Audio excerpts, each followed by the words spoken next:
On debate, Senator Gignac.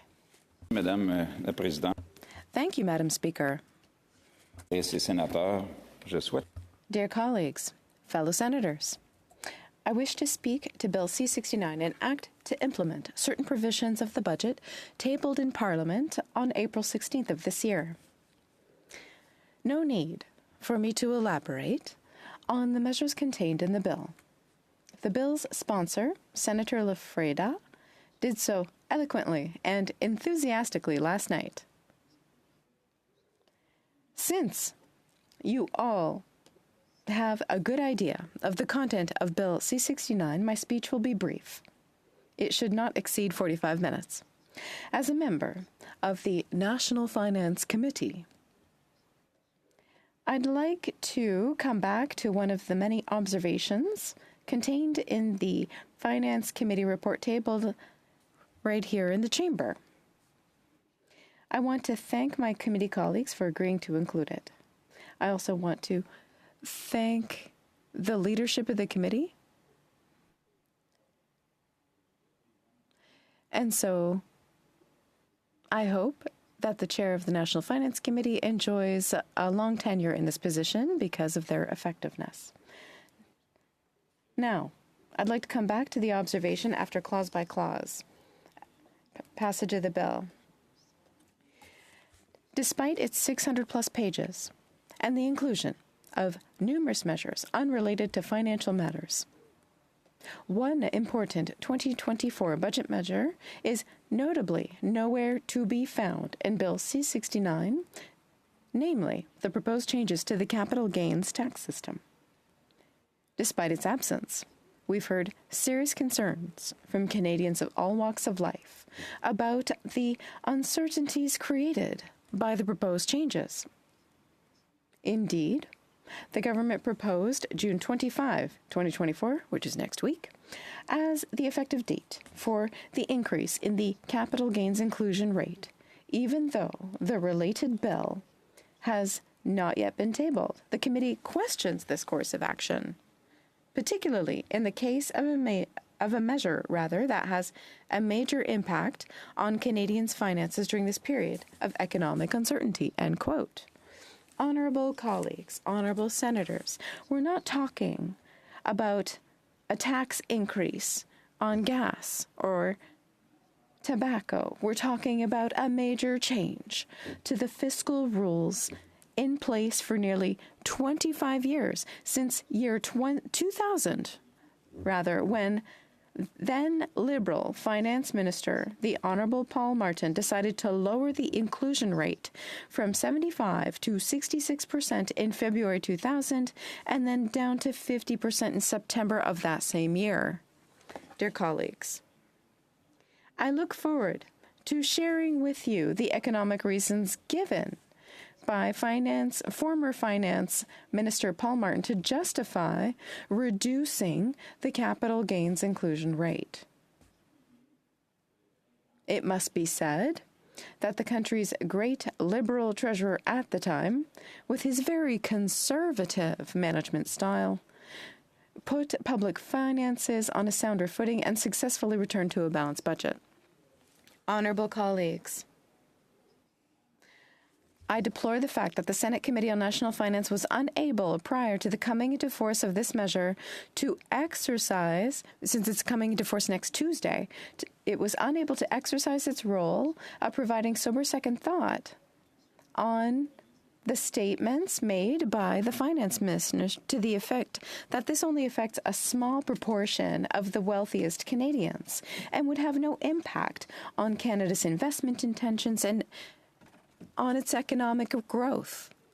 Technically, it is true that the Minister of Finance had no legal requirement to include this tax measure in the BIA or C-69. The government chose to select June 10th in a Ways and Means motion before the measure would apply. That was a choice. However, there's no deadline for tabling a bill to execute a tax measure in the budget.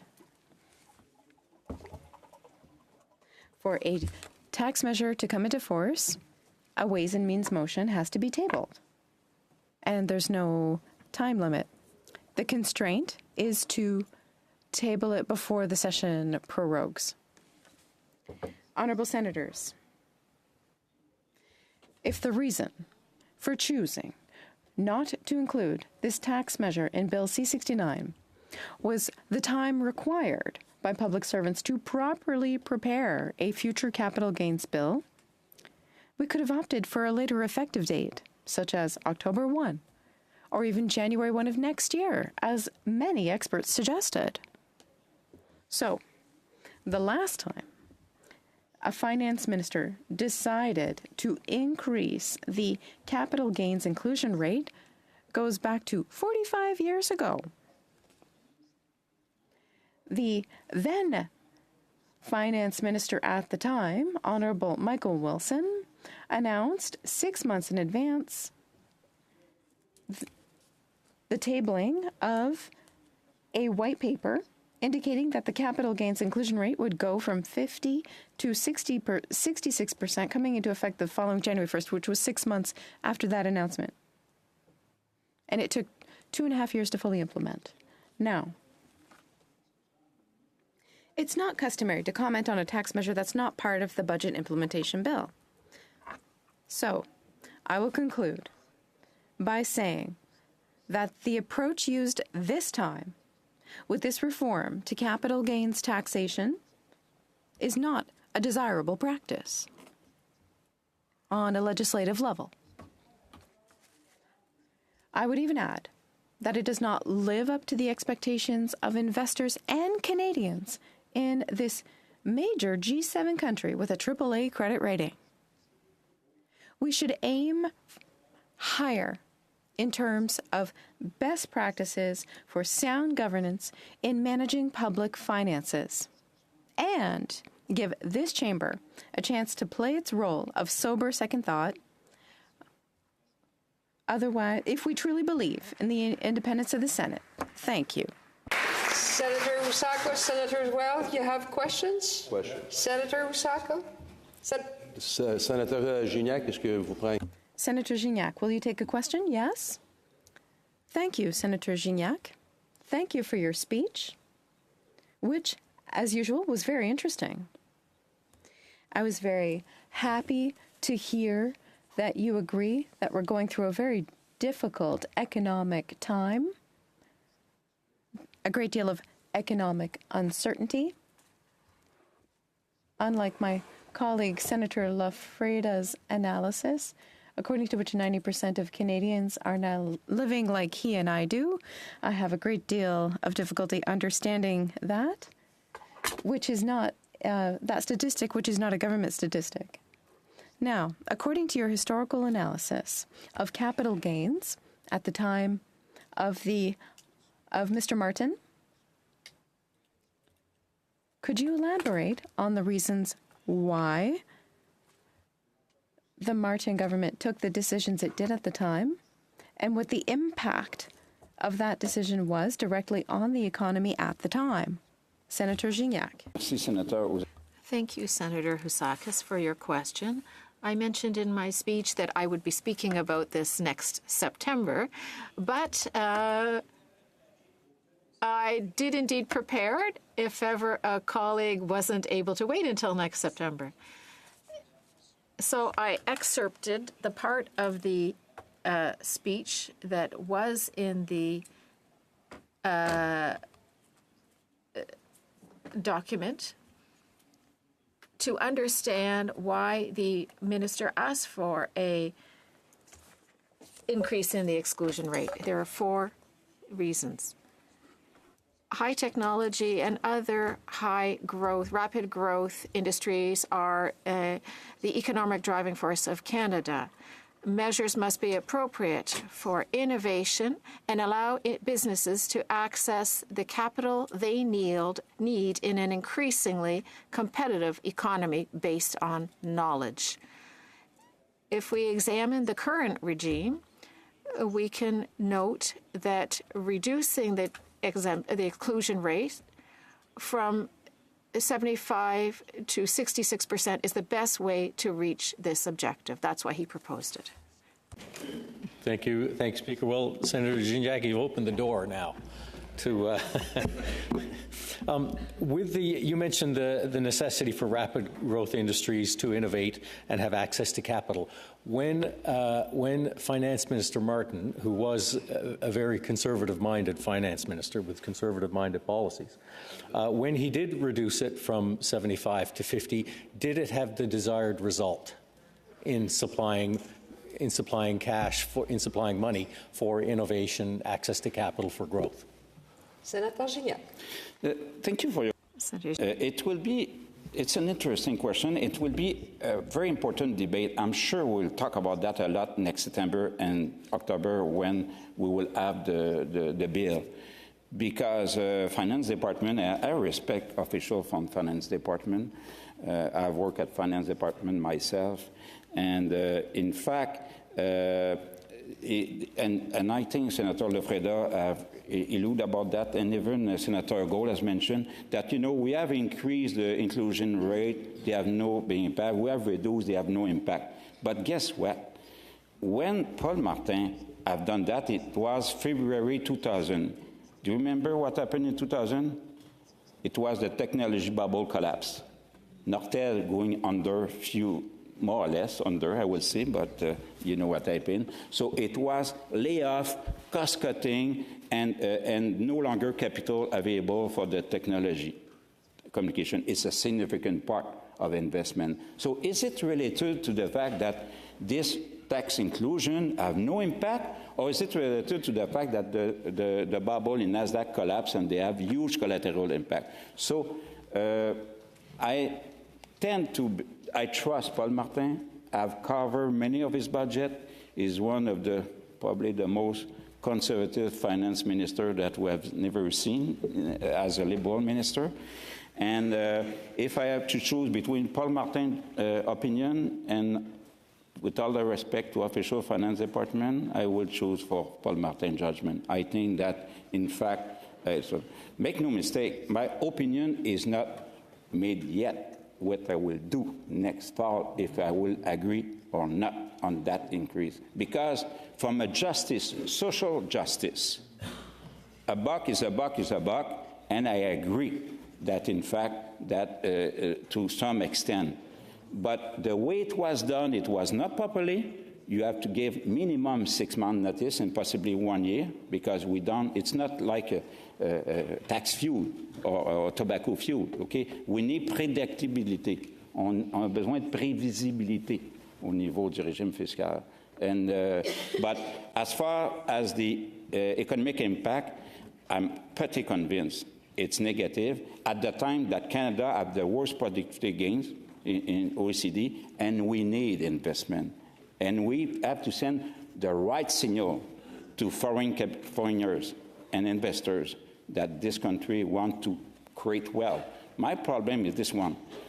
I have the sentiment that the priority right now is to distribute wealth. Okay, the inequality has reduced. I totally agree with my colleague, Senator Lefreda, on this one. The inequality has reduced a lot of things. But we have to have preoccupation to create wealth. Thank you.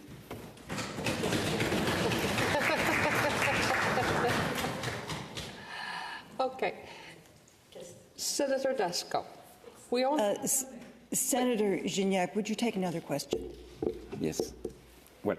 Thank you very much. Thank you for your speech and your observations on the budget bill.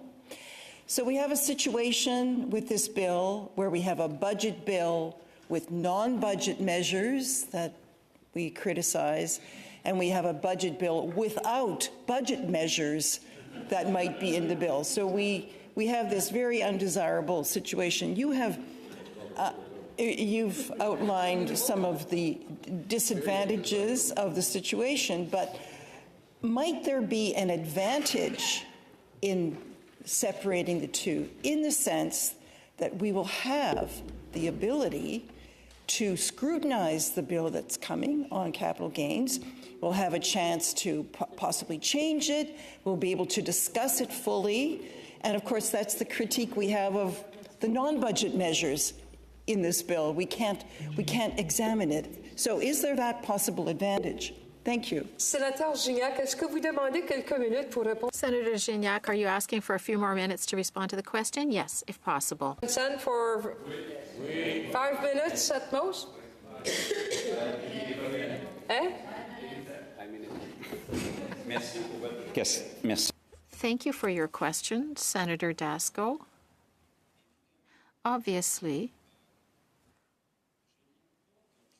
I don't have any objection. I do not have any objection To separate some fiscal measure outside of the BIA. When the fiscal measure is not to be implemented soon. The problem I have right now is that that fiscal measure will be into force next Tuesday after the Saint Jean-Baptiste, okay? So it's just a coincidence, but that's the date chosen. So when you separate, not including the BIA of the budget, but that measure will be in force, and the bill will be presented after. Good luck to make any amendment, because it's done. It's already in effect. So, you know, I prefer the Michael Wilson approach 45 years ago. We have flagged 6 months in advance with a white paper that it will increase the capital gain. And in the fall, the Chamber of Commerce, House of Commons, and the Senate have received witnesses, and we have debate. And they have proceeded with Ways and Means motion in December 15, just 2 weeks before the implementation, but it was consultation during 6 months. This is not what we have here. Okay, so we have no debate. So we can debate next fall as we want, but do you really believe the government will accept an amendment? Je vais vous donner un exemple. I'll give you an example. Let's say you accepted an offer on your a real estate building that provides income, and I saw real examples of this. A couple that's not rich, but has no pension fund. Their pension fund was their 2 buildings that would bring in income. They accepted an offer, and because the new buyer is going through Canada Mortgage and Housing Corporation, there would be a 2-month delay. Well, guess what? They will be taxed based on this new inclusion rate, and they said, had they known, they would have acted differently. It's the notarized document and not the offer that is the date in effect. So tax experts all said that the implementation date was too close, too early, and second of all, how can you make any amendments in this case? Senator Bellemare, fine, okay. I only wish that the government would pick the brains of Senator Gignac and Senator Marshall a little bit more often, and we'd probably get the fiscal house in order very quickly. This is more of a request, Senator, than a question. In the fall, when you come back with this interesting issue, I think it's important, and would you think it's important for us to finally get a definition of what is rich in this country?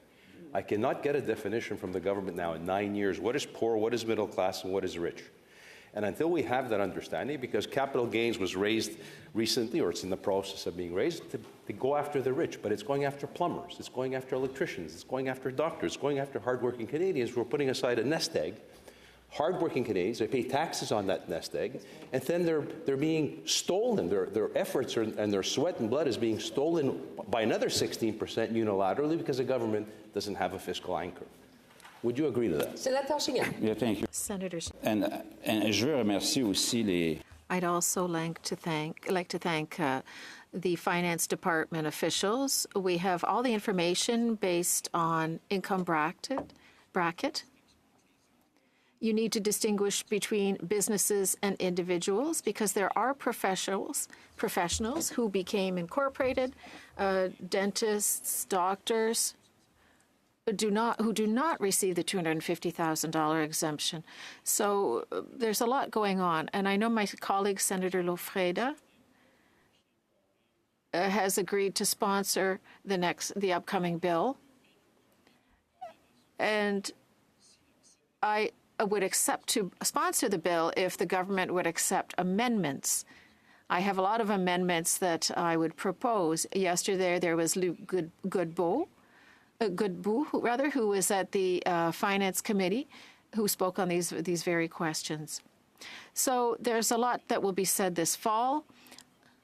I'm currently ambivalent as to whether to approve the bill or not, but economically speaking, I'm not convinced. Your time is up. On debate, Senator Delphine. Président. Colleagues,